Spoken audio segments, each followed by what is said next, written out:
This is all a PVC product which doesn't rust or deteriorate.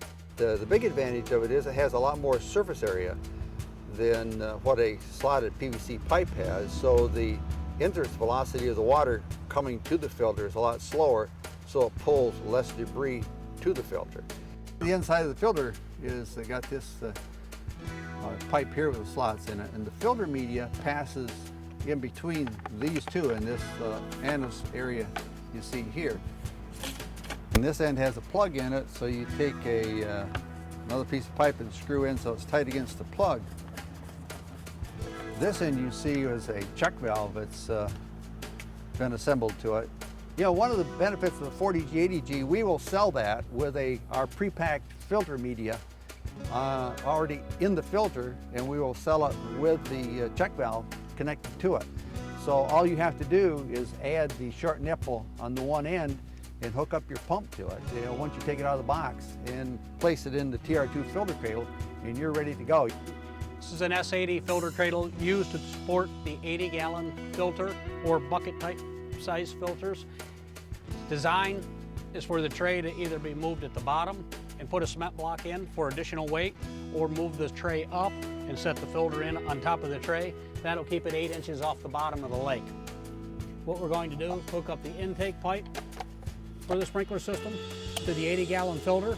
There is already a foot valve inside the 80-gallon filter.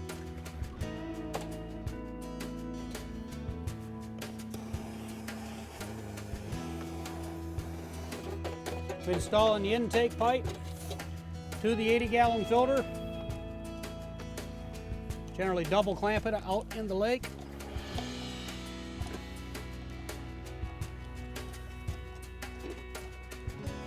At this point, we can either put a ratchet strap or a bungee cord, depending on wave action, just to kind of keep the filter against one end of the cradle. If we've got a lot of wave action, then we can use T-posts. Diagonally across the unit is best. This is a ram that's also available through Bigfoot. It helps to drive the T-posts in. When you're out there and this post is underwater, if it's difficult to push in, you can use a ram, and that ram will help to slam it down to its final point. Ray's taking out the S80 filter cradle in this concrete block because we've got a soft lake bottom and we need additional weight on the cradle. So we slide the block into the cradle, and then we'll walk out the filter. The T-posts are optional. It's all dependent on your wave action. If you've got an incredibly rough lake, weight and T-posts are a good idea. And you can set them with a ram. The ram can also be used to extract the posts as well.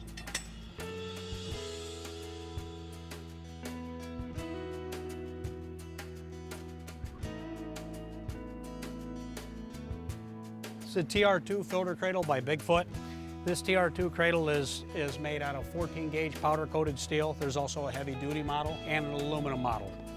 These will support all of Bigfoot's filters. It will support their 40-gallon filter, their 80-gallon filter, and their well point. The 80-gallon filter would set on top of the large filter bracket and be ratcheted strapped or bungee strapped in. The 40-gallon, put on a nipple, and it can support the 40-gallon across the top. This sled will keep all the filters off of the lake bottom at a safe distance, preventing the intake of sediment, sand, and unwanted material. These cradle tabs are adjustable from 1-inch poly up through about 2.5-inch PVC. We'll support the check valve in the center so that there's no sway action on the check valve. This TR2 also will accommodate up to 4 T-posts. Generally only 2 are used on each end and in diagonal corners. Tray accommodates concrete blocks or bricks, or often rocks or boulders will just be set in the tray. There are 8 bolts that hold the unit together. It takes a 9/16 wrench and socket. The skis are tipped to provide better stability in wave action. This unit can nearly fall over, will still right itself. This 2-inch wall point easily accommodated by the TR2. We would attach the check valve to the well screen and clamp down on the intake pipe. That protects the check valve and keeps the check valve out of a sway point behind the cradle. I've been in the irrigation business for over 20 years. Most sprinkler systems are not protected. Most systems have various types of filters that will lay out on the lake bottom, bringing in sediment and debris. We use the TR2 and have used the TR2 for over 10 years to lift and support our filters. The TR2 has never failed us, has never left us down. We'll weight it, we'll put the T-posts in it, put the correct filtration on it, and we never have an issue. It's the #1 source for protection and insurance that we can provide our lake systems. If you want to protect the pump, the sprinklers, the valves, the entire components of the entire system, every system needs a TR2 filter cradle, period.